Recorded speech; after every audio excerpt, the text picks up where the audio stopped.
ประชาชนกำลังแห่กันมาเนาะ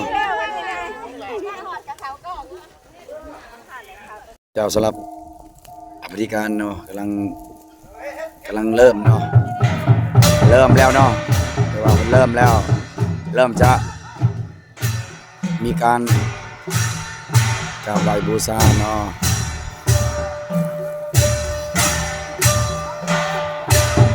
แต่ว่าบรรยากาศจะเทิงถือว่าโพได้ทายให้บรรดาทุกคนได้ฮู้เนาะว่าบรรยากาศในการกราบไหว้บูชาช่วงเทศกาลปีใหม่ลาวเฮานี่เนาะจะหน่อยก็สิลงมาเนาะลงมาแห่เนาะตามที่ตามคลองเพิ่นว่า3 ห้อมหลังจากเพิ่นแห่แล้วมันก็จะกลับเข้าไปบ้านเนาะไปแห่อยู่บ้านอีกเนาะสำหรับการแห่กองตุ้มเฉลิมฉลองบุญปีใหม่ลาวของเฮาเนาะเพื่อกราบไหว้สิ่งศักดิ์สิทธิ์เนาะที่อยู่ในหอแห่งนี้เนาะอยู่ลมแม่นประชาชนเนาะที่อยู่ในบ้านนี้กำลังเตรียมน้ำมาหดสงเนาะพระพุทธรูปเนาะหรือว่ารูปปั้นหล่อค่ายคือเป็นรูปปั้นเนาะเจ้าพ่อองค์แผ่นเนาะแทนคำเนาะวันนี้เฮามาเจอเนาะเกี่ยวกับอันนั้นเอื้อยเพิ่นเนาะเพิ่นก็อยู่อยากอยู่ช่อง YouTube ได้เนาะเพิ่นเนาะโอ้หมู่จะเห็นเนาะมีหมู่มีเพื่อนเนาะที่อยู่อเมริกาเนาะต่างๆอยู่ต่างประเทศเนาะอยากให้ฮู้เนาะว่าประเพณีลาวเฮาเนาะแต่พิเศษก็คือ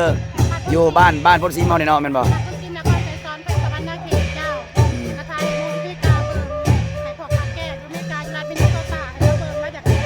โอ้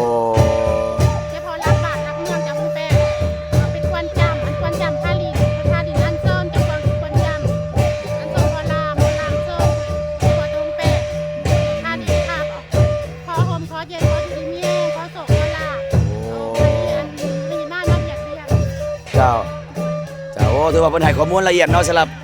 เอื้อยเฮาเนาะเอื้อยให้บอกเพิ่นรู้ละเอียดเลยเนาะฉะนั้นเพิ่นกำลังสิเกียมลงมาแล้วเนาะเพอเพิ่นจะแห่จังหน่อยนี่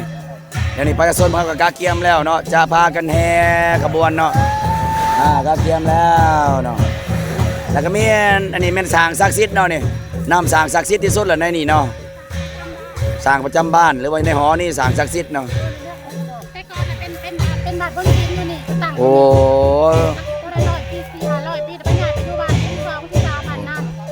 ชื่อว่าตะกี้เป็นแมนบอลที่ตั้งบ้านพ่อซิม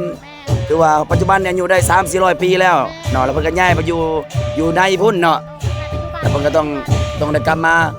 กราบไหว้เนาะเพราะว่าตัวนี้แม่นเป็นบ้านเก่าแก่ที่สุดแหละเนาะ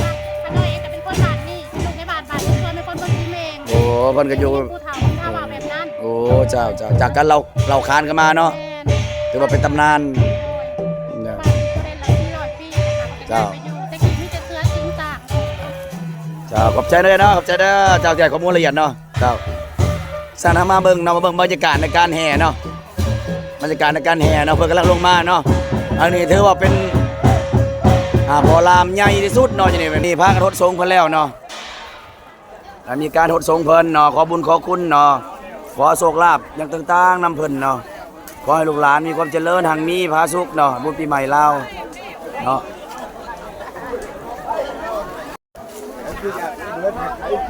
ครับถือว่ามีการหดสงเนาะหดสงผู้เฒ่าใหญ่เฮาเนาะเป็น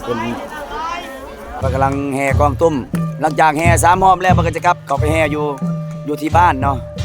ถือว่าบ้านนี่เป็นบ้านเป็นจุดที่ตั้งบ้านเก่าเนาะเก่าแก่ที่สุดเนาะประมาณ300-400 ปีแล้วอายุเก่าแก่หลายเนาะบ้านพ่อซิมเฮานี้แม่นรักบ้านเนาะรักบ้านรักเมืองเนาะรักบ้านรักเมืองที่เก่าแก่ที่สุดเลยประมาณ300-400 ปีแล้วเนาะ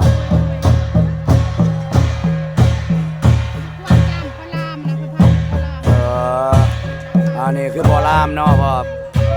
คือว่าแม่นเพิ่นส่งแล้วเนาะนี่ลูกพาล้านลินม่วนเนาะมื้อนี้พาลูกล้านม่วนให้ลูกให้โชคให้ลามลูกเนาะบ่อรามเพิ่นก่อนแล้วเนาะถ้าไปบ่มีโอกาสได้เห็นเนาะตามมาเบิ่งได้เนาะที่บ้านพ่อซิมแต่ละปีจะมีเนาะเทศกาลปีใหม่จะเห็นเนาะบ่อรามเพิ่นพรแล้วพาลูกพาล้านม่วนธรรมดาเพิ่นจะซนอยู่ในบ้านก็จะแห่ตามหลังเพิ่นเนาะตามพ่อรามแห่ไปกับ3 รอบเนาะแล้วเป็นบรรยากาศที่ม่วนซื่อที่สุดเนาะหลังจากก็กลับมาบ้านมาซ้อมมันจะมาลินเนาะ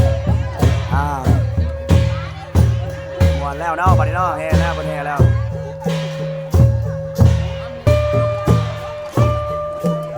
สำหรับพอลานเพิ่นว่าลูกหลานม่วนแล้วเนาะบัดนี้เนาะม่วนแล้วม่วนแล้วลูกสมอีกแล้วเนาะ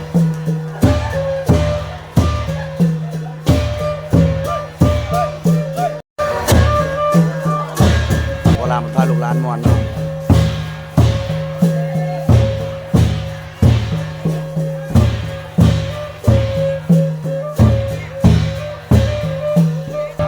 เจ้าสนันทว่าการอภิปรายหรือว่าให้ข้อมูลเกี่ยวกับรายละเอียดต่างๆถ้าบ่สอดคล้องหรือบ่ถูกต้องก็ต้องขอโทษขออภัยนำประทานทุกคนด้วยเนาะ